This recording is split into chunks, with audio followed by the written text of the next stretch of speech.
everybody. Thank you so much for attending. This is Mandria Aceto, if you don't know me, from the AREAA Default Task Force. So we're here today. We've had a lot of questions coming in about, as far as being the default committee. In case you don't know, we do get a lot of questions about what that is exactly. We are the task force that kind of studies the market that has to do with any type of loan servicing, short sales, REOs, anything relating to defaulted loans, essentially. So we have an incredible group of people here that put this stuff together. Here today we have one of the most well-known and knowledgeable REO default people that we know. His name is Bubba Mills with Corcoran Consulting. This is going to be part of a series that the Default Task Force will be presenting to AREAA, myself, Sharon Bartlett, Vince, a few other people that familiar faces that you know from AREAA will be presenting as well. And but today we're going to be focused on the state of default currently. We're going to talk about some numbers, forbearance plan numbers. A lot of the questions we've been getting have been in relationship to what we see in the future coming up, and Bubba's here to answer all those questions. So I'm going to turn it over to Bubba. If you have questions, we're going to try to save all the questions for the end and try to answer as many as we can. And but if there's something that comes up that's really, really good, that's relevant right now, we'll go ahead and interrupt. So I'm going to turn it over to Bubba, let him introduce himself to anybody who doesn't know him, and we'll go from there. Well, thank you. Thank you for your kind words. And I've probably been around AREAA for, I don't know, at least 15 years, I would say. I was actually in a chapter back in 2011 with the Orange County chapter. So I've been around AREAA for a while. Look, I want to tell everybody it's back. We're seeing it right now. We're seeing it in the market. Real quick, if you don't know who I am, I'm a retired recovering asset manager from Financial Asset Services, which was the second or third largest asset management company at the time. I ran the high risk loss mitigation department for option one mortgage for 7.5 years.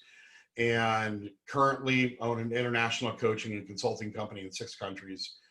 We coach real estate, mortgage, small business, and I've got a couple of hedge funds right now that I'm helping deploy some money in. So that's what I do. That's what I do for a living. I've got multiple coaches that help out with it. You know, with this REO coming back, I've never really left the REO industry. I just quit my speaking tour kind of thing. I've got clients that still sell 200 REOs a year, which happens in Illinois, not so big in California right now. But you know, the market's here. Market's always been here. Anytime there's credit, there has to be debt, and no matter what industry that you're in. And that's something I kind of wanted to talk about today.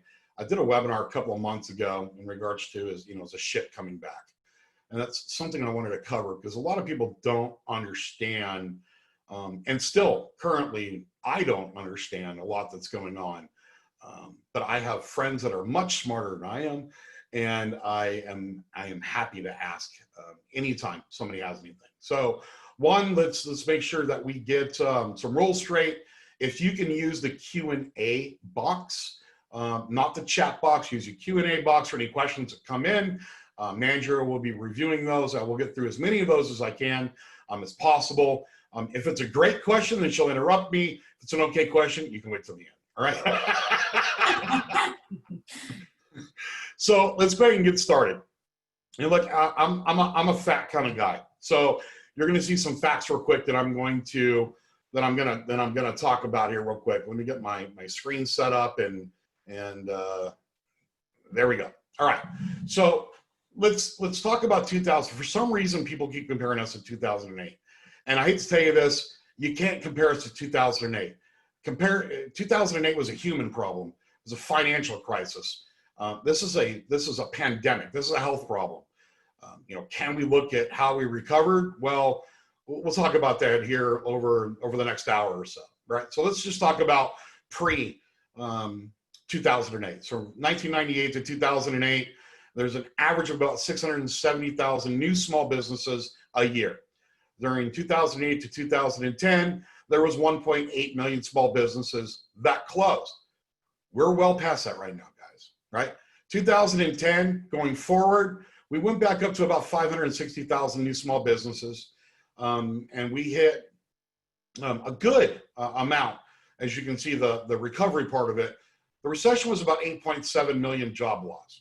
Last time I checked, the numbers that I have, and anybody can correct me if you're wrong, but we're somewhere around 36 million.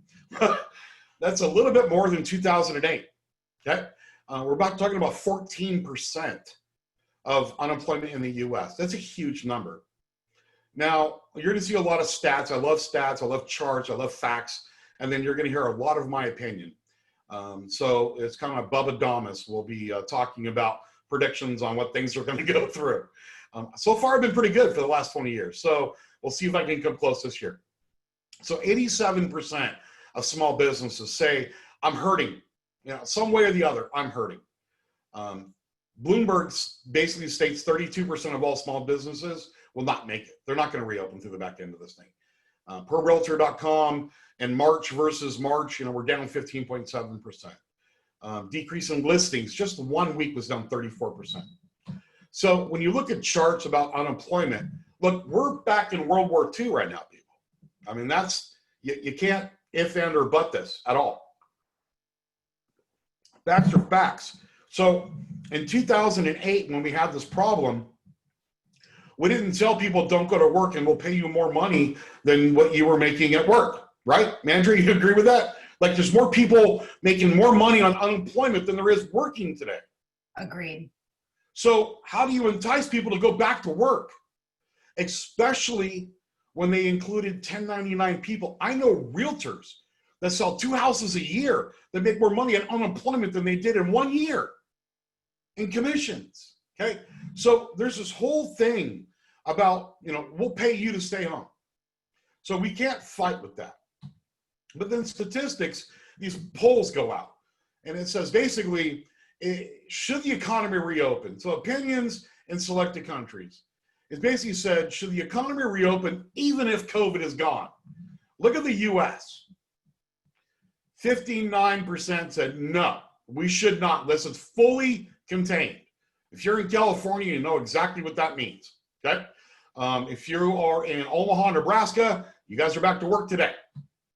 So the next one was, are you nervous about leaving your home if businesses reopen and travel resumed? 67% said, oh, yes. In fact, it gets even worse than that. Is working from home here to stay? Working from home, 43% say there's more often. 35% is going to maintain their formal schedule. Work in the office more often is 12, and already worked remotely is 8. Do you see that difference? Look, I know an asset management company that's got 59 employees. They are better working from home than they are in an office. Operations, right? If you guys know the DISC chart, C and D personalities, they'd rather work from home. INS personalities, most typical salespeople, they love to be around people. They're social butterflies, right? So they don't work as good at home. They get that, oh, well, let me go pressure wash, the yard, and 8 hours later, they haven't done any work because they don't have anybody to talk to, okay? So next, should I stay or should I go? So the percentage of respondents likely to avoid the following, well, even after COVID restrictions are lifted. You guys see that? Nobody wants to go to movie theaters. Now, 55% going, man, I ain't going to a pub, a bar, a club, a concert, sporting events, gyms, restaurants, large retail, museums, hairdressers. I don't have that problem, right? So, Mandria, you have that problem. I don't. I have a big problem. And this was just on May 4th, right? May 4th through May 10th. So these are current stats. Why Americans wanted to work remotely pre-COVID. Before, it was better work-life balance. That's why they wanted to work. Increased productivity, avoid commuting, less stress, saving money, less office drama. Isn't that all now just influenced even more? If there could be 120%, there'd be 120%. So how long do Americans see COVID? I want you to look at that circle. Do you see when this statistic came out? See that? So on March 13th, People said, it's going to be a few more weeks. Okay. It's going to be a few more months. Okay. 87% of the people are wrong, because here we are today and we're still having disruption. Today, we're still having disruption.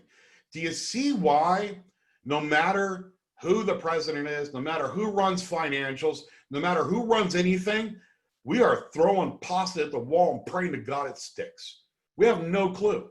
We have no clue what's going on. You can't compare this to swine and SARS, because we didn't pay people to stay home. So here's another challenge that people aren't talking about. The challenges are, okay, well, how do we get babysitters? What do we do with the recent college grads that just graduated? They got no jobs to go to. What about our kids' school sports programs? What about college sports programs that get them into professional sports? And what are we doing with all the nurses that got laid off and because of the elective surgeries? I know more nurses that are probably unemployed right now than were in the last 10 years. Now, here's the positive thing. We've had almost a 17% reduction in carbon emissions. It's because nobody's out. This is the biggest percentage of reduction we've ever seen in the history of the world. So good for us. We did one thing right during the global pandemic. Okay, now here it is. I'm going to break down the CARES Act for you, the CARES Act, excuse me. Some of you read some things, you're a little confused about things, so I'm going to go through this thing. Manager, it's going to take me about 10 minutes to go through about 80-something pages. Is that all right with you? Perfect. Do it. Sweet. I'm going to break this thing down. Aim for the highlighted spots, okay? So, bottom line is it says, forbearance duration assumptions, deferred principal and interest could exceed $107 billion, along with taxes and insurance and HOA fees, another $48 billion through the CARES Act. There are no updated guidelines for bringing borrowers current after a forbearance.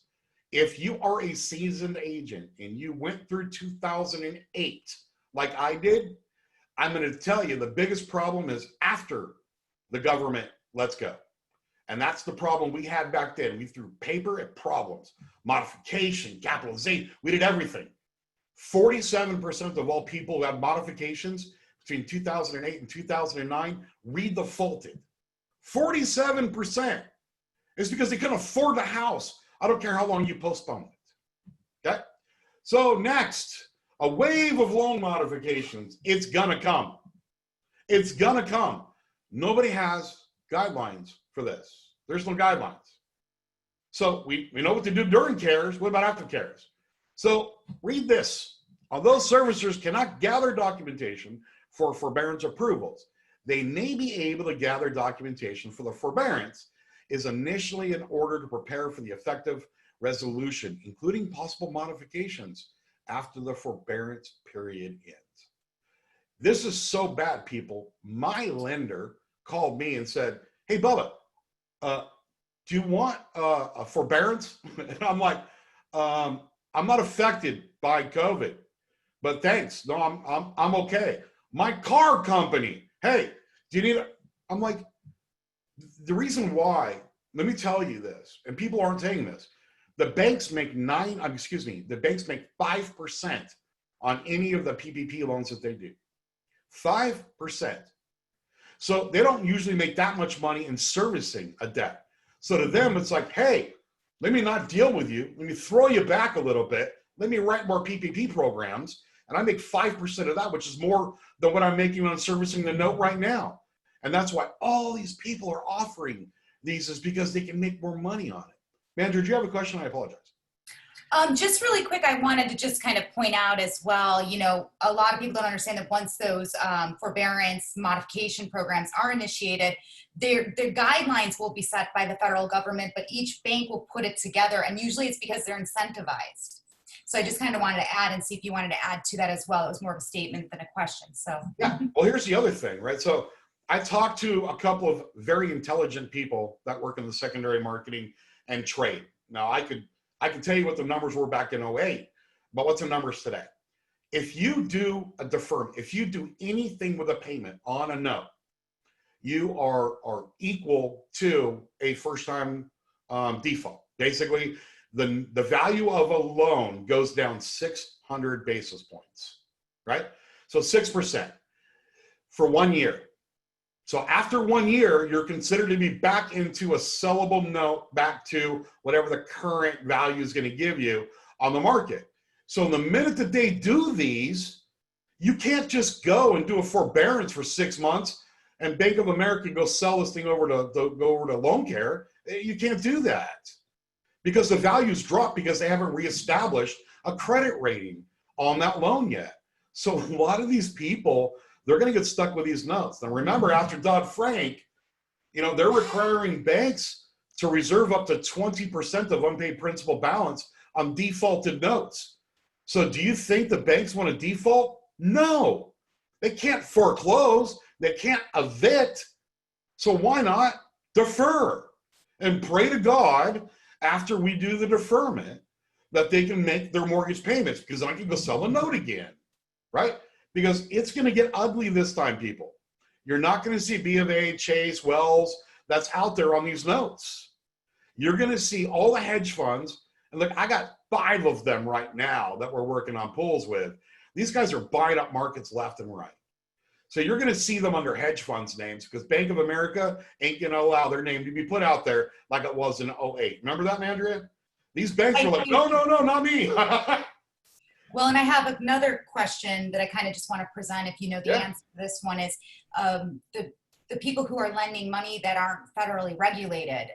There's a lot of loans out there that aren't. I'm not sure if you have any data on their statistics for any type of forbearance plans or any help that they're giving, or what your insight is on that. So I don't have statistics on portfolio loans, is what it's to be considered, or direct sales. Anything that's not Fannie or Freddie, the banks can do whatever they want to. I'm just going to let you know that right now. Now, I'll show you here in a couple of slides what happened during the modification periods before. There was less than 30% of all modifications were done under the HAMP and HARP and that kind of stuff. They were actually bank-directed modifications. And you're going to see more of those today than the Fannie and Freddie ones. And you guys are going to see a theme of what we talk about. So let me put this disclosure out there. Right? Basically, the CARES Act is silent on how servicers should prepare for the end of the forbearance period. Nobody knows right now. They're not saying what you should do, how you should do it. Various servicers might therefore approach the matter differently, may choose to work out an array of different solutions for different borrowers. This happened in 2008 to 2012. In support of the post-forbearance workouts of loss mitigation, a servicer might be expected to gather information and documentation in advance to order facilitate a smooth process, no such thing when it comes to the government, and more accurately project a long-term financial impact. Those projections would help not only the banks, but also FHA and other regulatory bodies by improving visibility of the magnitude of the financial impact of the federal guarantee programs. I could not have put that better in any way to explain to you. This is the wild, wild west the minute that this thing is over, guys. There's no predictions. You can't do nothing to be able to guess what's going to happen next. I don't care who wants to look, and I'm probably the loudest in the industry. I'm going to tell you right now, I think this might make 2008 look like a joke, to be honest with you. When it comes to housing, and something I'm going to show you guys here in a minute, this isn't residential housing that's going to be affected first. Commercial is going to take the biggest dump. And I'll explain to you why here in a little bit. So let me finish these highlights. Did you have anything else on that, Mandria? I apologize. I was very much in agreement with it's so difficult to know what they're going to do they put a Band-Aid on, but there's no plan on how to respond to this major problem that we have here. Yeah. Did anybody know the CARES Act is only for owner-occupied properties? Did they say anything out there? Read the second paragraph. It's likely that properties for forbearance and a loan will require ongoing drive-by property inspections to ensure the property remains occupied, thus adding further costs for the servicers. Okay? What happens if it's non-owner occupied? But if it's a second home or vacation home, you don't get CARES Act people, right? Now the banks can choose what they want to do, but it's not covered under CARES. So next is, sorry, I jumped ahead of myself. All right. So a lot of the people say, hey, let's compare this to Katrina. I don't understand this entire concept, right? They want to compare our pandemic to a hurricane. Now, I don't know how you do that, and I'll explain to you why. And they say basically in here, the data suggests a reasonable lower bound for take-up rates of the CARES Act program. Thus, we might expect a 5% of borrowers with government-backed loans to request a forbearance. That's 1.5 million. And half of them, about 875,000, are going to need more help. Now, here's the next paragraph. If you just focus on the yellow part, I'll walk you through this. Several other factors argue for higher program usage rates. Hurricanes represented a natural disaster which often increases the demand for local labor, whereas current COVID-19 crisis is creating massive unemployment. Federal Reserve of St. Louis puts the situation at a 32% employment rate with 47 million unemployed. We're at what, 32, 36 by the time we get through with this, probably 37, 38, right? Goldman Sachs, I'm sorry, they're already off. They're saying 15%. We're at 14.7 today. And second quarter GDP going down 34%. You can't have people working if GDP goes down that much. So basically the unemployment rate would represent just over 18 million people. Many of these will be renters, 36%, and many owners will not have a mortgage, 37%. So 70% of owners will have government-backed loans. Assuming statistically independence, this leaves 5.2 million homeowners not covered under CARES. So now what? So basically the impact of loss mitigation activity, if 55% of borrowers with forbearance plans require modification, we're looking at 3.8 million modifications. And I'm gonna tell you right now, it's probably gonna get high. Now, you look at 2008 to 2014, the mortgage servicing industry, we had 7 million modifications. Now remember, between 8 and right between 9 and beginning of 10, we had a lot of repeat modifications. So this is why I wanted to wait and show you. If you look at the government in blue versus non-government in red, did the government really help in 2008 to 2012, Mandria? Or was it just the banks doing anything? No, the banks primarily put together their own recapture, and if they didn't, they were shut. So everybody's living on these CARES Act statistics. If you look back at if you look at the savings and loan crash, if you look at SARS, if you look at SWAN, you look at anything, at the end of the day, the government helped influence, however, was not the majority of fixing any of the problems. So although many observers do not expect the housing situation during COVID, unemployment to peak in late 2009 was at 10%. And if you go by Goldman Sachs, 15, and the Federal Reserve of 32%, we are in for a world of hurt, people. A world of hurt. And people aren't telling these numbers, right? So let's explain what modifications are. There's different types of modifications. So there's the extended modification. Basically, it means it extends the term of the mortgage and the amount of payments issued not to exceed 12 months without capitalizing arrears. So you can go payment 360, 361, 362, 363. Or there's a modification that's a balloon payment that says, I'll take the 12 months I modified, and you have 360 payments, and then you have a payment due of $20,000, right? That's a balloon. And then there's the cap and extend modifications. So basically that recapitalizes the arrears and restructures payments terms and interest rates in order to arrive at a monthly principal and interest that can be supported by the borrower's income. So we did a lot of these on Title I loans. Back in 1989, I used to do 135% CLTV and in ninth position Title I loans. Those are fun loans. Now, if you defaulted, I could collect just the MI payment, and then I'll just recapitalize the unpaid principal balance over the term of the loan and raise your payment, you know, $12, $15, depending on how long your loan was. That's another type of modification. But I'm gonna tell you right now, this is gonna get ugly, people. And the servicers are gonna have to scale up.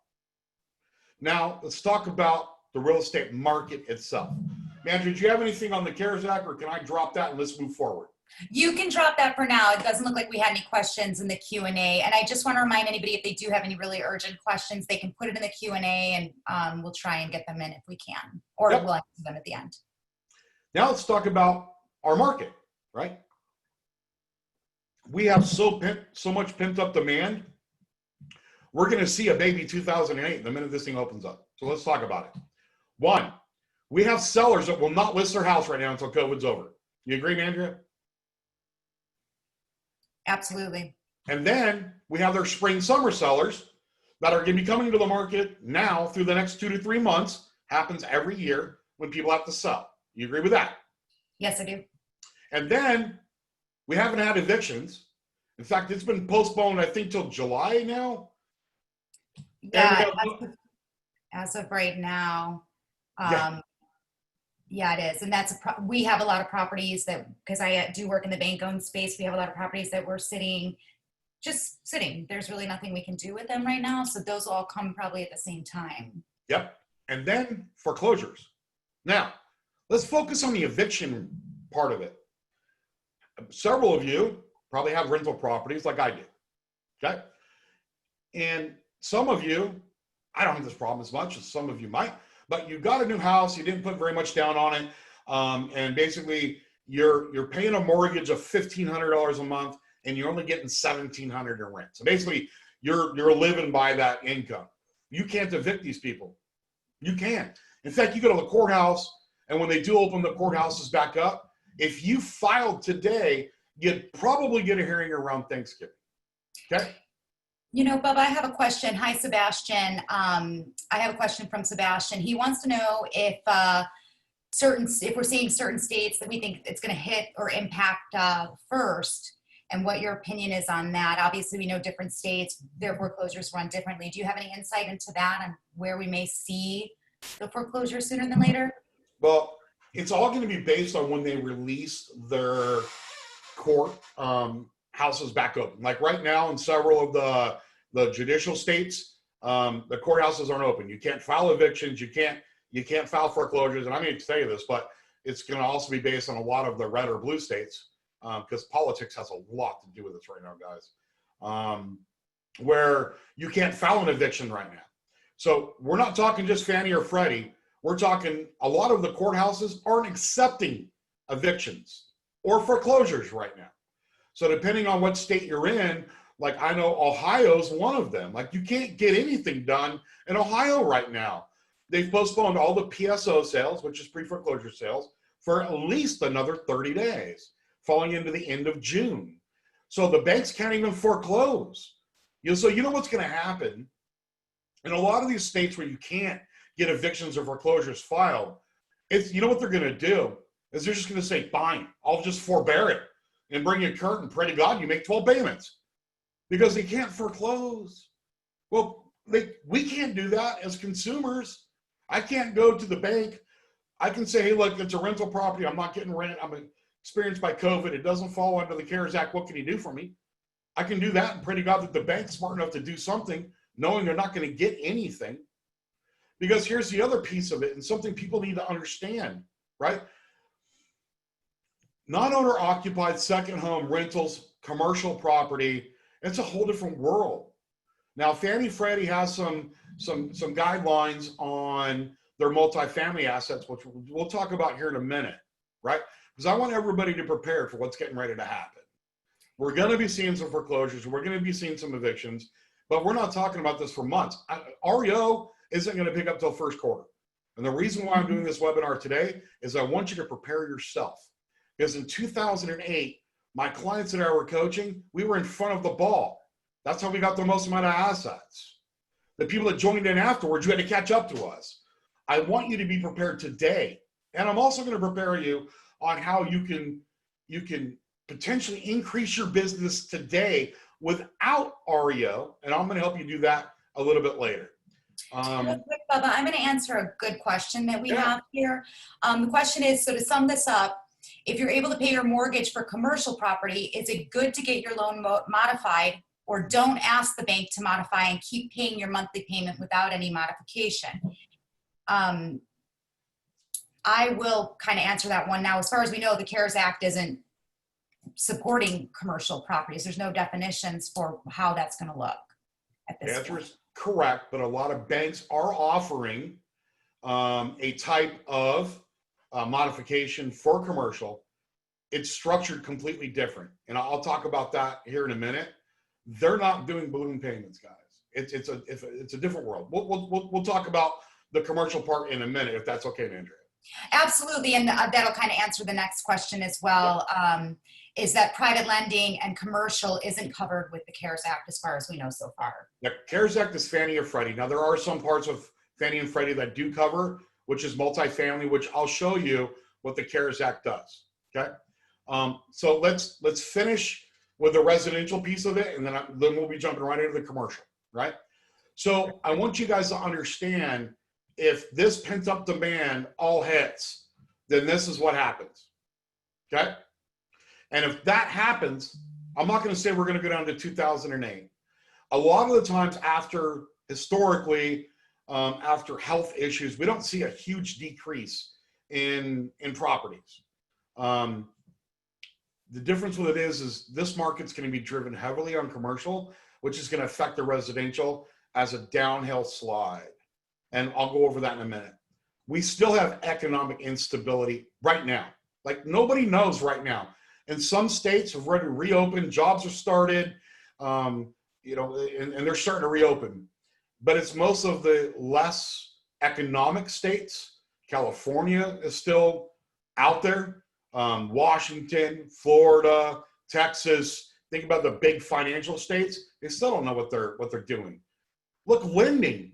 I about hit the roof when Fannie said, "Oh yeah, we got to have a 700 FICO score." I said, "Guys," and I even wrote them a letter because I'm a nice guy like that. I said, "You understand? Your 700 FICO score, I would lend with somebody with a 590 FICO score today." And you know why? I would even lend with somebody with a 560 FICO score. It's because I know they're employed. Your FICO score change doesn't affect your economic stability of your consumers. People that already have loans, you can't fix them. You can't fix it. Let's not worry about FICO today as much as we are employment. Because somebody with an 800 FICO score can be unemployed tomorrow just as much as they are today. It's more about industry than it is FICO. So look, they made that move. What's the next one? Is subprime going to be coming back? How's it going to look? And then there's a percentage of the people that are going, "I ain't got no job. I don't have any money. I'm living on unemployment. I can't afford the payments. I'm out of here. I'm out of here." And this is, I'm going to tell you, this bothers me every time I talk about this. I worry about the mental stability of people through this, because look, it's rough on people. And I had a rough time in my life too. Thank God my family was healthy, and that's the only thing we could live on, because we had to put a Twinkie on layaway, right? When you get in that kind of position, it mentally drains you. It mentally drains you. And I went through it myself, right? People that are going through that can barely pay their bills, that have to go through, in here in Illinois, it's a big problem. Now I'm 4.5 hours south of Chicago, so we're nothing compared to them. But even still down here and over in St. Louis, there's people that have to go through food banks, and Urban League is a big influencer out there. every week to get food for the week, right? Mentally, this is going to cause a lot of challenges with consumers, and a lot of them are going to go, you know what, I'm just out of here.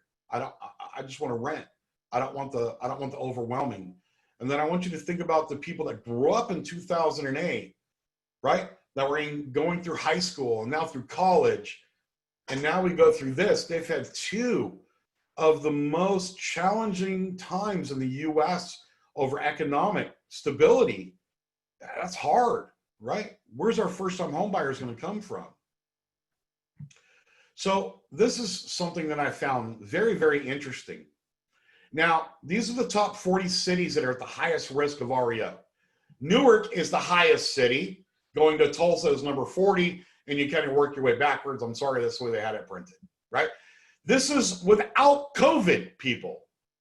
These are the people that have over a 10% negative equity as an average for the city itself. And look, Mandria, you're next to Dayton and Toledo. This is your market. You understand this, right? We have quite a few in Ohio. I think there's 5 on this list from Ohio that I'm seeing off the top of my head. Yeah. That's not good.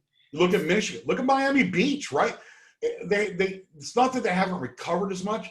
It's because we have had a little bit less financing restrictions. They do it after COVID, which is interesting, right? But they haven't seen the biggest growth of appreciation. Now, do you see any California markets on here? You got Bakersfield. Anything else? No. And Bakersfield's one of the most destitute areas in California besides Blythe, right? I mean, think of it. So these guys are the highest at risk. Now, those are the highest risks. You know, Bubba, just to answer this kind of might lead us into a question that we have here, indicating some, Skip, thank you for sharing your question. It says, I hear the higher end homes will be defaulting more than the middle of the road homes. Do you think that there's a reason, you know, typically Michigan and Ohio tend to have lower price points. Do you think there's a reason why maybe the middle of the road or lower end may be affected more? Do you think it's more equity, less equity in the homes, or?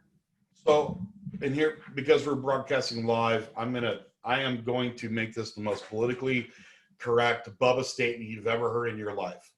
Okay?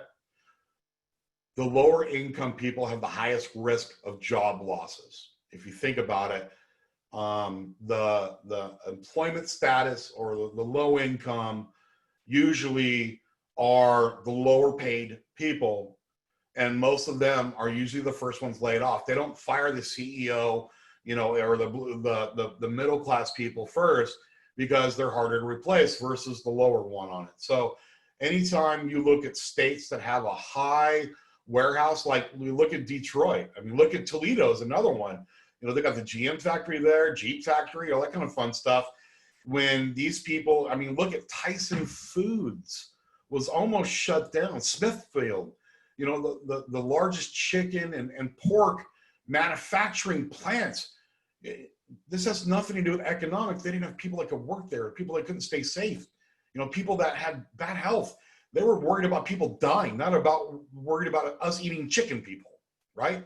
So when you look at the higher rentals, I'm going to tell you the challenge with higher rentals is that hedge funds aren't going to buy them.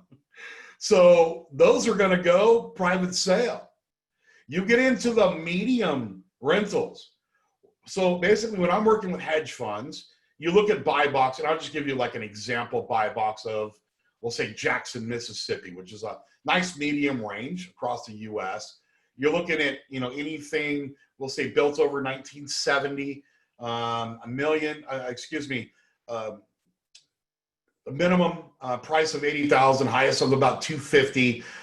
Rents have to be a minimum of 900, $40,000 rehab budget, between 1,000 and 2,500 square foot, with a gross yield of anywhere between 9 and 10%. We'll say that's a buy box of an average hedge fund that's out there. You get into like the Conrex and the US Homes, and the Fortress, and you know, those kind of ones. They can have a lower yield because they own their own property management companies. So they'll go down to like a 5 to a 5.25 net, and they'll buy up these neighborhoods. Look at Blackstone. I had clients in Georgia, I had clients in Mississippi. I had clients in Florida. I mean, representing 300 or 400 buys a year in several of these areas. I mean, I've got clients right now, we're submitting anywhere between 5 and 25 properties a day to hedge funds to be looked at. And they're taking these things down because they see if the values go down in houses, hedge funds hold term 5 to 7 years. You buy a house today, who cares what happens to the market tomorrow, because we know it'll recover in 5 to 7 years. Rents don't go down, rents go up. So no matter what the value of the house is, even if we don't see appreciation, the rental market will go up staggeredly. And when there's a lack of home ownership, rent goes through the roof. And when there's high demand, then you start seeing 1,500 turn into 1,550, turn into 16, turn into 1,650. And that's the way it goes, right? So when you look at markets that have the medium or lower rent ranges, everybody and their mom will buy those properties. The higher rent ranges, not so much. Hedge funds don't want those things. So I know I talked a lot on that, Mandria, but did that answer the question? Yeah, it did. And then just a quick one. On the slide, it says Norfolk, and we just want to verify that's Norfolk, Virginia, or not. What slide? The slide with the cities that would be affected by REO. It may just be a typo. Fat fingers. Hey, we all do it. I don't know. Where am I at? And that should probably be a K. Yeah, Thank okay, you. cool. I've done this presentation 3 times, but and you you're never the know. first person that ever said there was a typo. God bless you. I'm going to note that. It was an anonymous attendee, so that's thank you. It's probably Jim Park. That's who did it. It probably was. Or Ivan Choi. One of them. All right. So I have the slide set up here for a little bit. And you can look at almost every single area. Commercial is taking a hit. Okay. When you look at estimated values, and I'm sorry, this is a little blurry and I apologize. I did my best to be able to get it to read, but it was a very small graph. Look at the commercial real estate hits in this. One, senior housing. People are pulling their family members out of senior housing. The value and demand on these things are going down. Skilled nursing, lodging. Now, if you look down here around apartments, 23%. Single family rentals. These are all commercial real estate that's going to get hit the most. Now, here's your CARES Act for commercial. So basically, commercial, they're considered multifamily asset mortgage forbearance. Okay. So this specifies any plans. They're still pulling this out, guys. I'm just going to let you know. So basically, multifamily property owners of Fannie and Freddie Mac loans may qualify for a 3-month forbearance on mortgage payments. You guys heard that, right? Borrowers will need to demonstrate that their property revenue streams have been severely impacted. Let me ask you a question. Did they say that on the residential side? No. And in fact, if you just call and say, hey, I'm having a problem with my house on the owner-occupied side, they're like, hey, would you like a forbearance plan? On this one, you got to prove it. Now, the missed mortgage payments are then to be paid over the next 12 months. Now, make sure you read this next one very clear.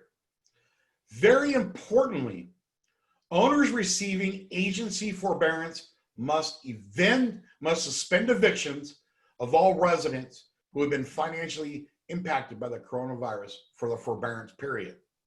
Next, owners will need to work with residents to develop a 12-month repayment plan. So, Mandria, I've got a 26-unit apartment complex, and I go and I get 3 months, right? I get 3 months forbearance. And I have to go to everybody and say, hey, don't pay me because I got forbearance. So we're relieved. However, after those 3 months, I need to take your rent to $1,500 a month, and I need that to get repaid in the next 12 months. So your payment's going to go up about $200. So instead of your rent being $1,500 in 3 months, your rent's going to be $1,700 in 3 months. How do you think a tenant's going to take that? Not so good, Bubba. Yeah, here's the conversation. Are you out your mind? I don't have a job. I'm on unemployment and I'm just going back to work and you're going to raise my rent $200? Can't happen. I'm out. What good did that do? I don't understand sometimes when things like this happen. We see commercial go, look, I'm out. Now, Pier 1, interesting concept. Pier 1 had problems before COVID. JCPenney's had problems before COVID. Macy's had problems before COVID. Saks Fifth Avenue. However, it's amazingly, when we're in the middle of a pandemic and they go, oh God, life is turned upside down. We got to close 240. Dude, I don't care if the market was at its highest. You were closing 180 anyways, right? Everybody wants to blame COVID. These guys had financial problems before. And I'm going to tell you right now, and this is going to be my personal opinion, and I'm just letting you know, I am absolutely just appalled by our health system. When they say somebody's on hospice, they got 1 week to live.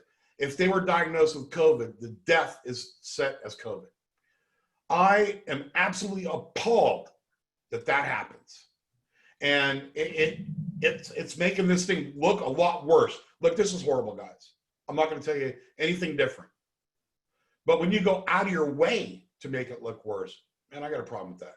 A person was going to die in a week. My daughter was a director of hospice for 6 years. You know what I mean? It's just the way it goes. So sorry, I went on a tangent. Let me get back on here, Mandria. You didn't bring me on for my opinion, so That's okay. It's interesting. We all know you have an opinion, Bubba. That's for sure. yeah. And it's usually pretty good. So now I have a question here a little bit. How do you feel about the state of hotels and the co-living spaces the co-living loans that are out there right now? What are you seeing as things are opening back up? Do you feel that they've taken a huge hit or they're going to be distressed as well? Yep. Hotels. If you look at any share, like, you know what WeWorks is? Yes. All right, they're taking a hit. Anything that has common areas that are shared by multiple people are in a huge influx. In fact, most of the most of the hotel associations have requested, I don't remember how much it was, like 250 million to 350 million for money because of how hard they're hit. There for a while, they wouldn't take anybody from out of state. They only took essential workers only. It devastated it. Here's the problem. If you remember the slide that I showed you, and it said, if the world was to reopen today, how comfortable would you feel about going into a comfortable place? And 67% said, no, I'm not, right? There's a concern. Like, I'll tell you right now, I would rather fly tomorrow than I would in 6 months. So, and it's funny because I was on a plane on 9/11 and I wanted to fly the next day and Option One Mortgage wouldn't let me.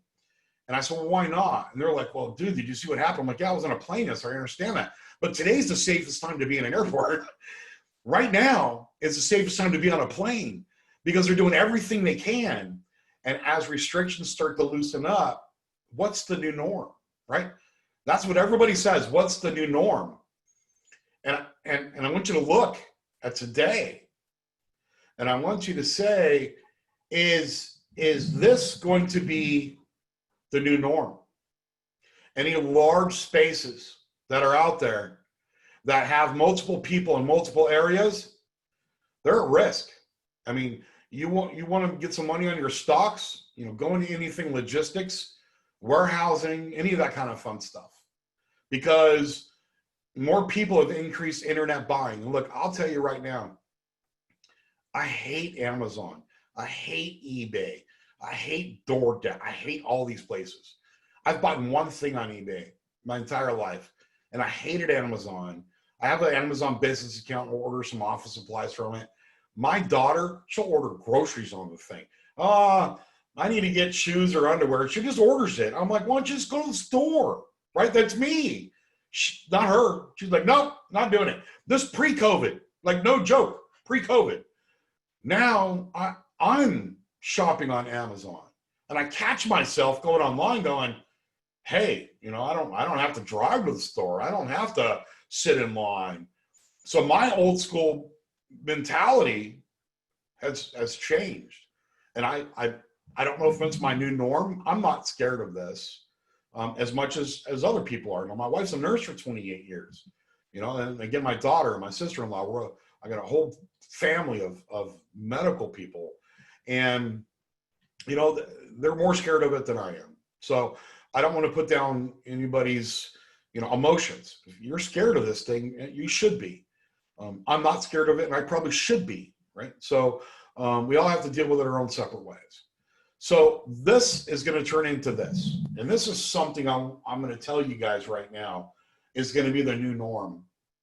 I've got, I don't know, at least 20 friends right now that are basically saying, Bubba, when my lease is up, I ain't going back. I'm going to save $5,000, $8,000, $10,000 a month in rent. And I'm getting more production out of my operations team. And then I can't sit at home because, you know why? Because I can't work with my kids around me. It's driving me nuts. And we have seen Regis, HQ office suites, any of those small private offices, they're sold out, people. This is the new commercial right now. I've got a client in Sarasota who, and this kind of bothered me, but I guess in Sarasota, they took a hard move on anything that said China in it. So the Chinese restaurants, any of that kind of stuff, it was the worst thing I've ever seen in my life. And they immediately dropped off before even COVID went out, when they called it the China flu. And they saw this huge drop. And these people basically called my client and said, hey, I can't have my restaurant anymore. It's out. I gotta go. I gotta close my doors. And it was just the most miserable feeling, right? So I told my client, I said, hey, let's measure it out. And what can we do in getting between 150 and 225 square foot offices? Because I started my mortgage company in a garage and did $9 million a month, and said, hey, this was actually a good problem.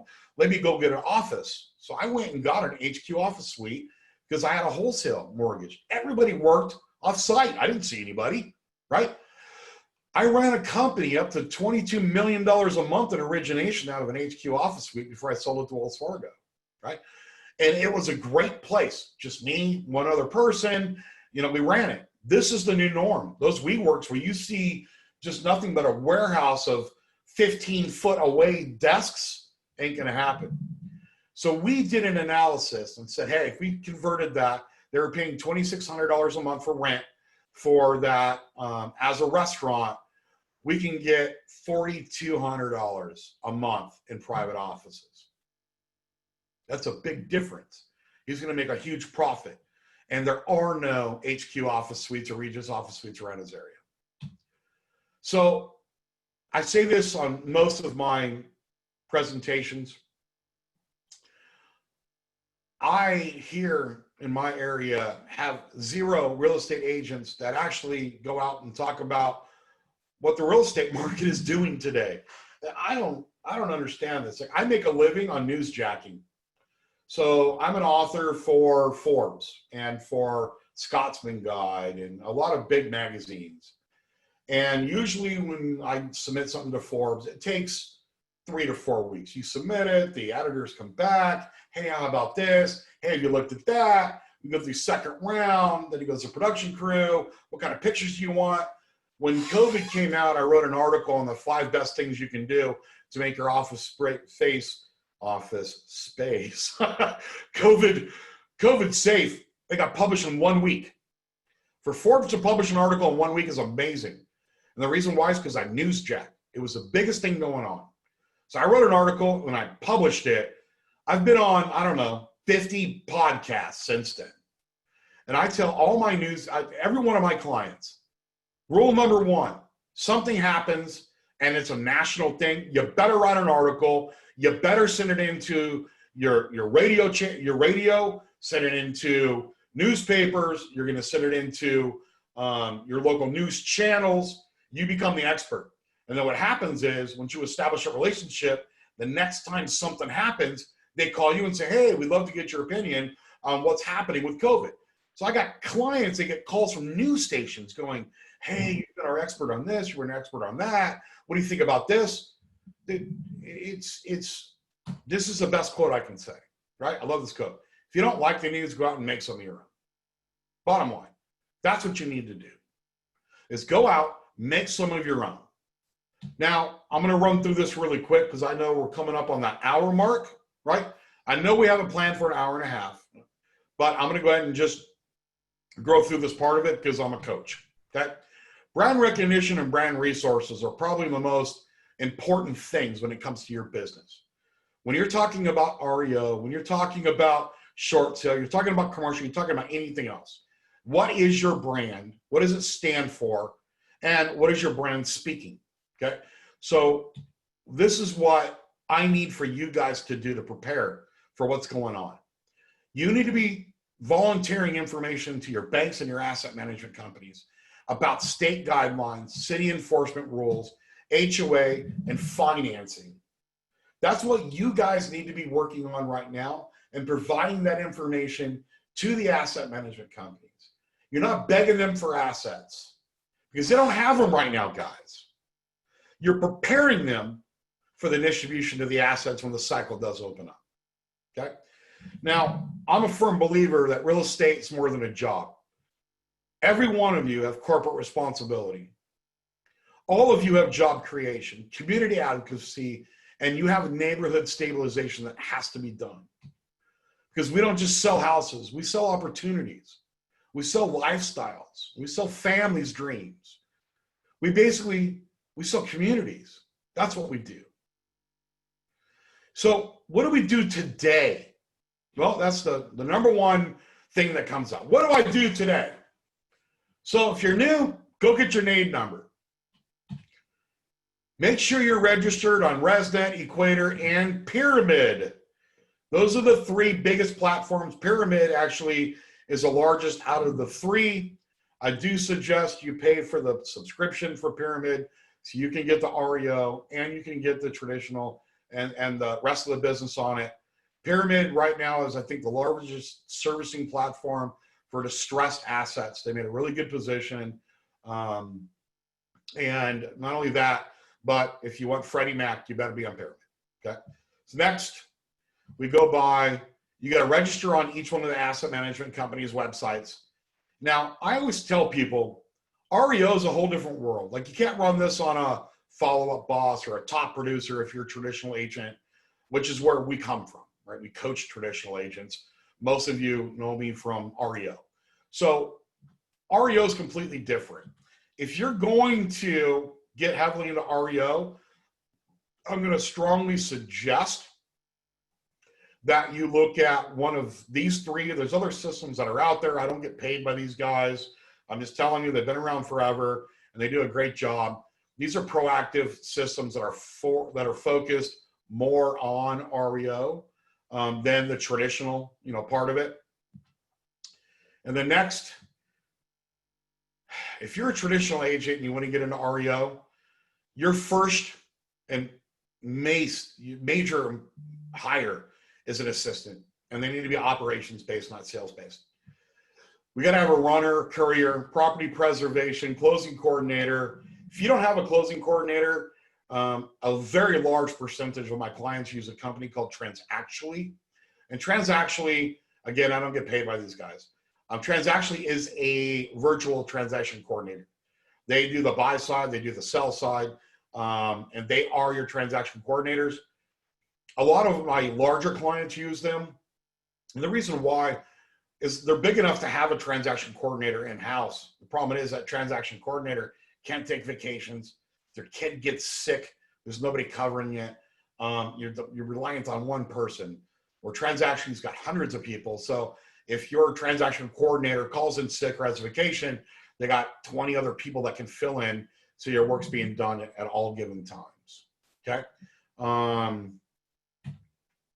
I have a list of BPO and REO companies. If you want, send an email to info@corcorancoaching.com, and I'll be happy to provide a copy. Again, it's info@corcorancoaching.com.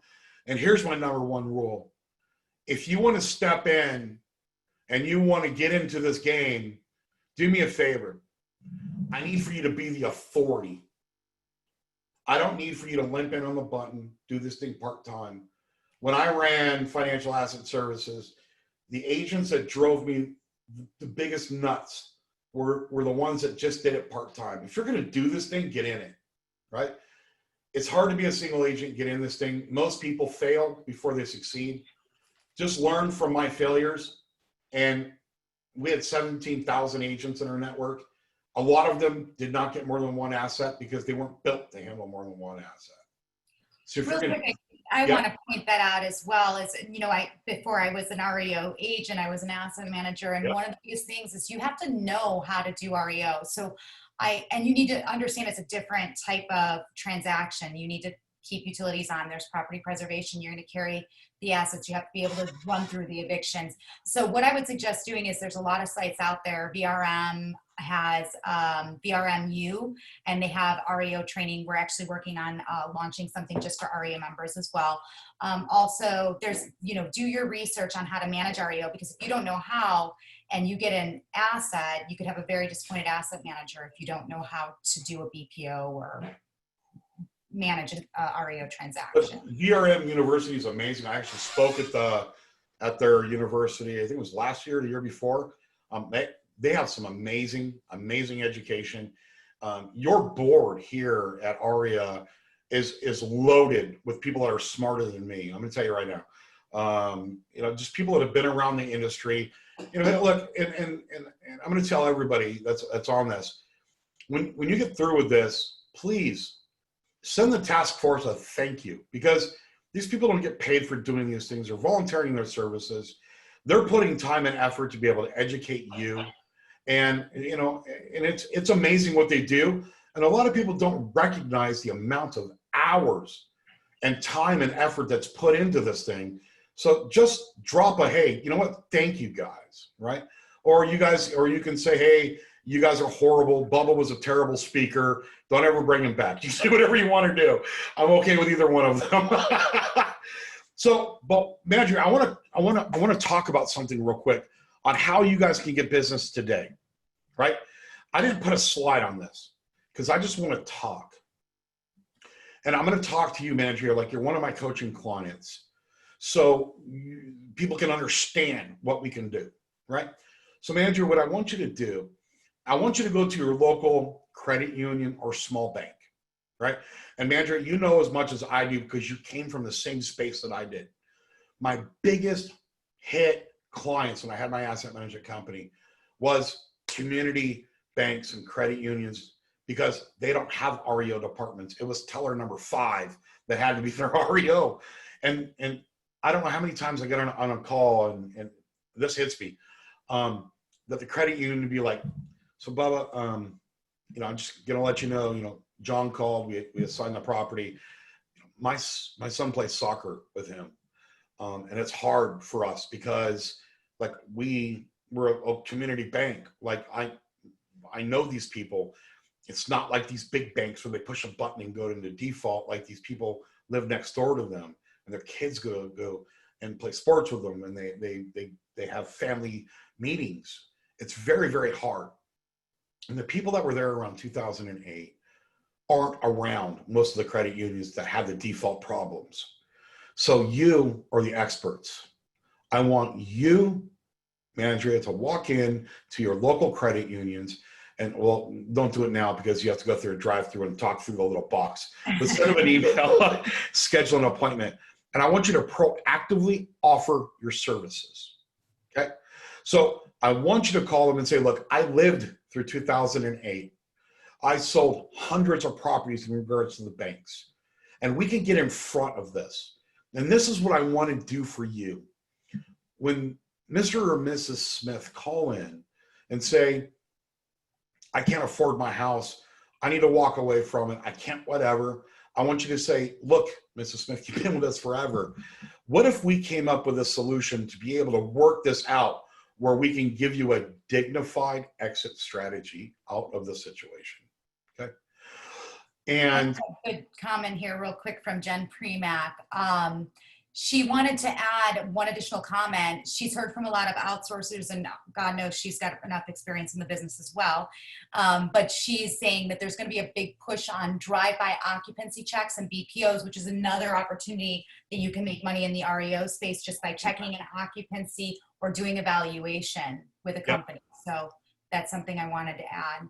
So the asset management company that I coach had two different products. They had an inspection and they had a BPO. And what we did is we built a single product to be able to offer, where a bank could push a button and get an occupancy cert, and for an additional X, they could get a BPO. You guys don't make very much money doing a drive-by for an occupancy cert. However, you make more money if we could do a drive-by, if we could do evaluation and an occupancy cert. Then it would increase your guys' income, and it also increases the billable amount to the banks itself. Because without those values, the banks don't know their loss mitigation strategies, right? So anytime that they offer that, talk to them. I coach a couple asset management companies, not all of them, but it's a huge product. But what you can do is you go to the banks and you say, look, if anybody wants to walk away, please, I would love to be able to go and at least give you an asset disposition to be able to know exactly what the value of this property is. Now, there's got to be a win-win for all parties. If you go after the deficiency, if this is a short sale, you go after the deficiency of the buyer, there's zero interest for them to ever list the house, because you're going to go after them anyways. They're going to file bankruptcy. So what we did back in 2009 is we went and said, hey, if we could get the sellers to sell their houses today versus going through the REO cycle, which is going to take a year, year and a half, will you waive the deficiency if we can sell it at full market value and I can give you that value up front? That's how you pick up short sales. You don't have to wait for the banks to assign them, especially the smaller banks, because they don't know about short sales. They don't know that these options are available. And number two, and I'm not here to sell anything, but I own an auction company also. We do a lot of commercial part of it. There's right now, there's statistics that go anywhere between 25 and 42% of people that have commercial space are not making payments today. And remember, when I showed you that result from Bloomberg, 32% of businesses aren't going to make it on the back end. Now, 32% of them don't own commercial real estate, right? So I want to ask you this. Are you a residential agent? Are you a commercial agent? Or are you a residential agent, right? Those are the ones that are not CCIM, that can sell a laundromat or whatever, but not a 4-story, Class A building. If you are a residential agent, team up with a commercial agent. CCIM is something I always look for anytime we had commercial assets. And like the auction company that I'm part owner of, we do commercial assets, we do receiverships, we took over a charter school, everything else. We need agents. You go and present yourself to the banks, and you can team up with an auction platform and get paid the same amount of commission, right? So that's a great way for you to be able to sell your service. All right, Mandria. Would you like to share with us the website that you're using for the commercial auction property so people can check it out? I know it's like very recently launched, but maybe if you want to share that website with others. Sure. It's WaveFireX, WaveFireX. And there are 3 owners of this, an asset management company, myself, and an auctioneer who's been around for 25 years.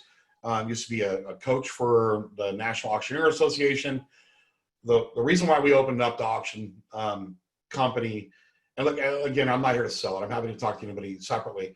But right now, the auction companies want to eliminate the agents, and we actually want to promote it.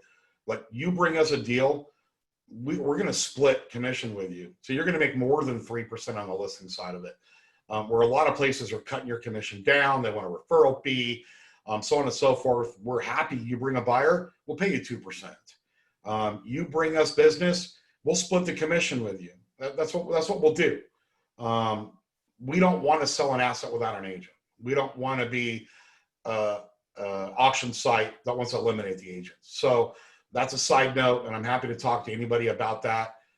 You can send an email to bubba@wayfirex.com, or you can send it to bubba@corcorancoaching.com, and I'll be happy to talk to you about teaming up with you on commercial.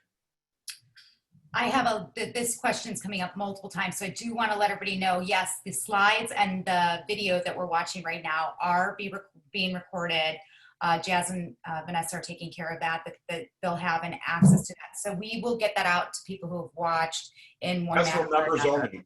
Correct. That's for members only. That's only for members, yes. Correct. And going forward, you know, if you're not an REA member, you should consider joining, because we're going to have a lot more sessions like this and kind of as we go. By the way, before we end too much and all the questions come in, I do have a question I want to ask you as far as we had talked a little bit previously about our forbearance numbers and where we were at in comparison to 2008. When you and I discussed this before, it was a little bit ago. What are you seeing with the numbers as far as the forbearance plans right now? And when do you believe we'll start to see those coming, and what that process is like, if you don't mind? Sure. We've seen a pickup of anywhere between 4% and 6% a month that has been increasing during the forbearance. A lot of people, you know, had a job the first month and 2 months, right? So we immediately saw a huge spike, and then we see the trickle effect. Every month the state's not open, businesses aren't open, businesses have to close, so on and so forth. What you're seeing is not over, right? You're going to see the trickle effect. And I'm going to tell you right now, I'll give you a perfect example of like a restaurant, right? Restaurants stated that they lived on about a 20 to 25% gross sales by doing curbside and delivery, right? So you got a restaurant, and there's statistics that are 30 to 40% of all restaurants just close their doors. They couldn't live by doing it. So they closed their doors, they donated their food, and they're going to wait for things to straighten out. Who's giving them the money, the 20, 25 grand it costs for all new meat and vegetables and ingredients, and to be able to start people to come back into work? And people, I don't think people understand the magnitude of what's happening on the commercial side of COVID, because they can't sustain their businesses when they do open. Perfect example in Illinois. Hey, the movie theaters can now reopen, but you can only have 10 people per theater. And I went, if I own a theater and I can have 10 people going in to watch Trolls, I can't keep my doors open. There's no way. There's absolutely no way. So even though they released part of it, it's stupid to open up.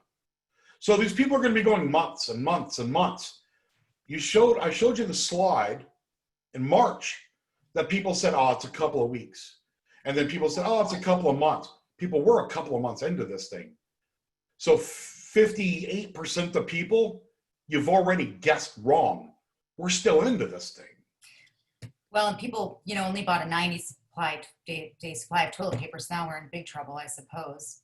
Right? Dude, I'm telling you right now, when this thing releases and Angel Soft gets deployed, I've got some one ply back here. I'm toilet paper in somebody's house. That's great. I wanted to say before we wrapped it up, we still have quite a few attendees on. I just want to open it up. If you have a question, everybody's muted. So if you'd like to type a question into the Q&A before we jump off, if you have any questions for Bubba, now's your time to ask. So we're going to go ahead and conclude, because we were asking a lot of questions as we went along. Sure. So if you do, speak now or forever hold your peace. So we have some pretty staggering numbers here. I would see the cycle kind of coming to fruition, like you said, February, probably, based on how the foreclosure and forbearance plans run. So this is very interesting. Well, so if we don't, this too, Mandria, consider this. every year there's pretty much a moratorium from Thanksgiving to Valentine's Day that they don't on most, REOs. They don't evict during the winter months. Correct. They usually put moratoriums on in December around the holidays. Yep. Fannie Mae typically throws in some moratoriums so that we're not evicting people on their Yep.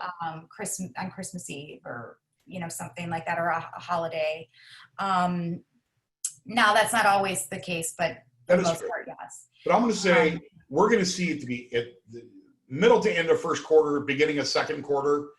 That's when this is going to pick up. But I'm going to tell you right now, short sales are going to pick up in the next 60 to 90 days. Yeah, I agree with you. Short sales and commercial are going to pick up in the next 60 to 90 days. How do we access commercial distressed assets effectively? Money from overseas are looking to invest for U.S. assets other than their own. So hedge funds are a great way. Look, most commercial that are going to do those kind of large purchases, they're not on dot loop, right? They're most off-market properties. You can get into a lot of investment, different portfolios. I know we've got a network here of commercial people that all talk to each other, share leads and that kind of fun stuff. I'm going to tell you, your biggest lead source, like I told you, is going to be your banks and credit unions, because they want to get that paper off their, if a commercial lead goes into default, it's worth sometimes anywhere between 3 and 15 residentials for set aside. They want that stuff gone. And I'm telling you, and not to sell it, but auction's the best way to be able to do it, because we market to international buyers. So we get buyers that get registered from Hong Kong and China and Australia and Canada that are buying on auction. Auction.com just actually released a statistic that they're seeing on most distressed assets 11.25% higher sales than what an REO agent can do. So remember that number, people. They're going to replace you. And keep in mind as well, I believe the new servicers that are coming along, they're going to want a different type of REO agent. They're going to want an REO agent that does a good job. And, and that started to change towards the end of the REO wave as more and more came to light as we were going on. They were just, a lot of agents were doing a disastrous job. I'm sure you've seen 99 Homes. It's not the best example of an REO agent. However, that type of agent isn't going to be who you're competing. They're going to want to see a more educated person doing this. And if I can add on to that, they're also talking to them. They don't want to do business with single agents anymore. They want somebody who's got a company, who's got a team to be able to do it. Because we saw back in 2008, a lot of single agents to sign up. We give them 20 properties and they'd fail on 18 of them, right? We had to do reassignments. And remember, just your grade alone to the asset management company, you get mad. Oh, Bubba, I lost 2 assets. That's going to kill me. Well, you know what? Because you, excuse my language, sucked on 2 assets, right? I'm going to lose 300 assets. So if you want to talk about what you're going to lose, let me tell you what the outsourcers are going to lose. Yeah. Because you are an extension of them. It's just like being a buyer's agent on a retail team. If you're out there being a horrible agent, it makes reflection on the team, which makes reflection on the franchise. So it's the same problem with REO. Your personality, the way that you handle business, and you agents, I'm going to tell you right now, if I see REO properties that have 3 pictures that are on there, I'm going to kill you. I want you to put pictures of the MLS like you're a traditional agent. If you're going to sell a $200,000 Mrs. Smith home next door, I better see just as many pictures on my next REO asset. Sorry. Yep. And that's how they feel. You just truly, they don't want these marketed like dumps anymore. They want to try to get the most that they can for the properties. And I think it's going to become a little bit more staggered here in the beginning. And yeah, they are going to want to use the best of the best on these because it's going to be critical for their existence. I have a good question here. Jude's asking us if the big banks are financially in better shape than 2008, what is their hurry for the commercial properties? Maybe we could elaborate a little bit more on why commercial properties are going to be impacted. Remember, we're not foreclosing because of financial reasons. most of the commercial properties are going to be, I'm walking away. There is no hurry, right? Except after Dodd-Frank, they have to take a percentage of any defaulted note, put it in a reserve account that they can't put into interest bearing. So you get a $5 million commercial note, you want to put 20% in reserve account and not save it and wait another year? No. When a company says, I'm closing, do you want to wait 6 months for the foreclosure, another 3 months afterwards? You know, I've never had a commercial asset that I've ever had to do an eviction on. I've never had a commercial asset that I had to go in and say, hey guys, we're closing your door. They've been gone for months before that asset even went into REO.